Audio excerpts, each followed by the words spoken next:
Hello everyone and welcome back to the Workbench. Today's video I'm going to be talking about the AR-15 platform and the recoil that you get out of an AR-15 rifle, and are there ways to mitigate that recoil, or tame it if you will. There are a couple videos that are already out there, very comprehensive videos by Jeremy S., and I'll link to both of his videos below. And he talks and he tests a whole bunch of different muzzle brakes in that video. So he inspired me to do my own testing. Now, I don't have 35 and 29 different muzzle brakes to test. I really only have 3 plus a bare muzzle, but I do have 2 different upper receivers to test them on. And I was curious, personally, to see what the difference would be between these 2 receivers. And I say it in the video you're about to watch, but I'll get into this a little bit more because I think I might have messed it up. This upper receiver is chambered in 223. They both are. This is a carbine length gas system with an A2 front post. This is not an adjustable gas block. So really, there's a whole lot of gas coming back to operate the firearm. This, however, is an 18-inch mid-length gas system with an adjustable gas block. So I actually can control the amount of gases coming back to operate the firearm. The grid you'll see behind the slow motion footage are actually 1-inch squares. I call it my redneck science grid. So when you're estimating recoil distances, both horizontally and vertically, you'll be able to get an estimate as to how far each recoils. Now, I say in the video, kind of halfway through, that all the testing is done offhand. So I'm actually holding the rifle, whereas Jeremy had his on a lead sled, and he was just seeing how far that sled moved on a table. That's good information to have, but I wanted to know from a realistic application purpose, how much is it going to affect me when I'm shouldered the rifle? A few things about the slow motion footage real quick that I'll touch on. You're going to see on the slow-mo footage for all the different tests that I do really 2 different recoils. You're going to see an initial impulse, and then the barrel will start to come back forward, and then it will recoil again. What that is when I fire the rifle, the initial recoil pushes it into my shoulder, but then it comes back off my shoulder a little bit. For every action there's an equal and opposite reaction, but my whole body starts moving backwards. So you're going to see an initial impulse, a slight movement forward, and then the whole rifle will start to come backwards. So really what we're focusing on is that initial impulse. What is that initial impulse into the shoulder? So with no further ado, since I've already talked your ear off, let's get right out to the range and take a look at the testing that I did.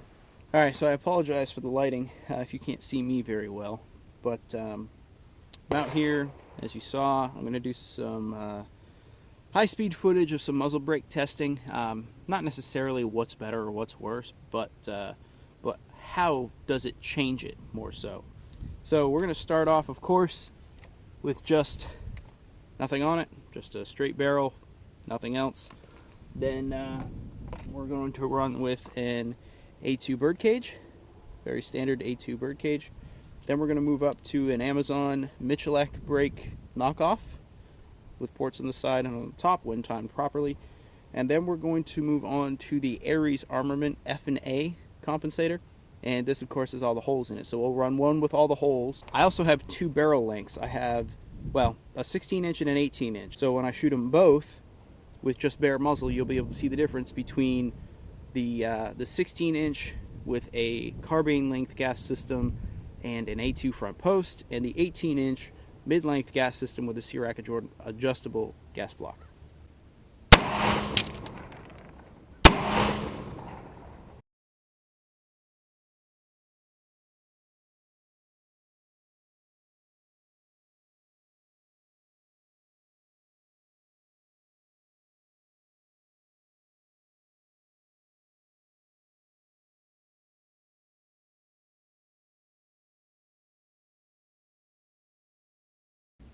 And everything is done offhand, so I'm not resting on anything. I'm just gripping the rifle.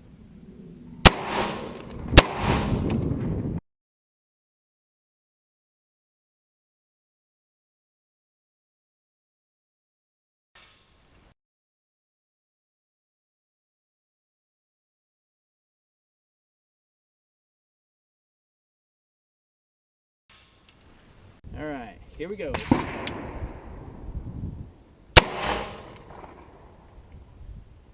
I can feel it on my hand.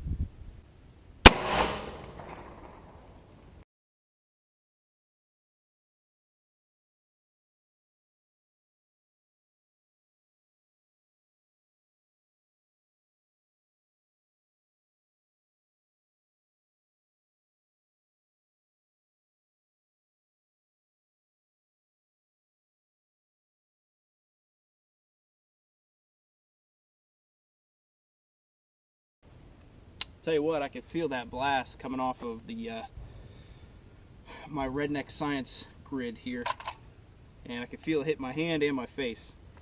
There's no, all the holes are open right now.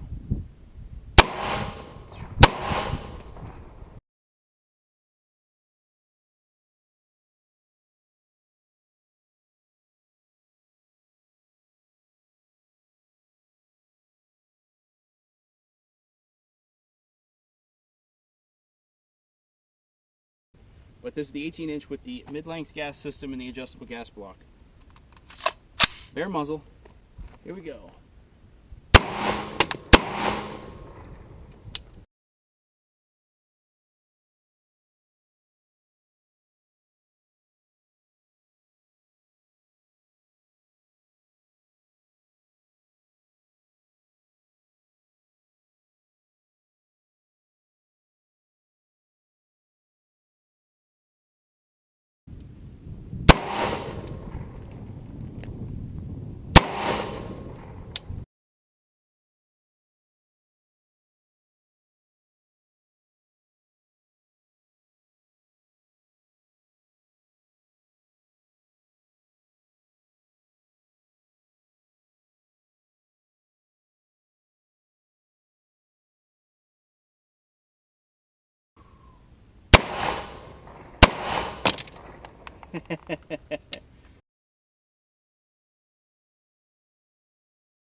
So there you have it. Those are the three compensators and the bare muzzle comparison side by side.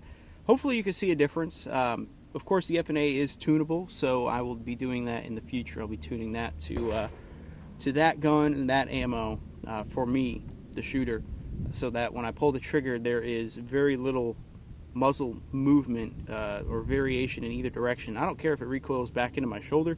The recoil on a 223 really is not that bad. But I figure that what keeps me, what throws me off target is that upwards and kind of right recoil. So if I can mitigate that by tuning that muzzle brake, I think I'll be good. So with that, back to the workbench.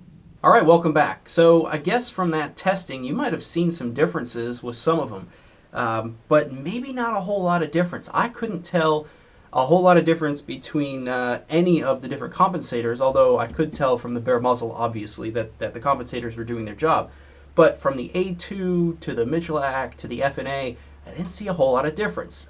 However, I felt a whole lot of difference, and I can't portray that to you in a video, but I promise you that there was a perceptive feel difference between all three of them. So with that, I will say thank you all very much for watching. If you have any questions or want to see something else done in slow motion, feel free to reach out to me and let me know. I'll talk to you all again very soon.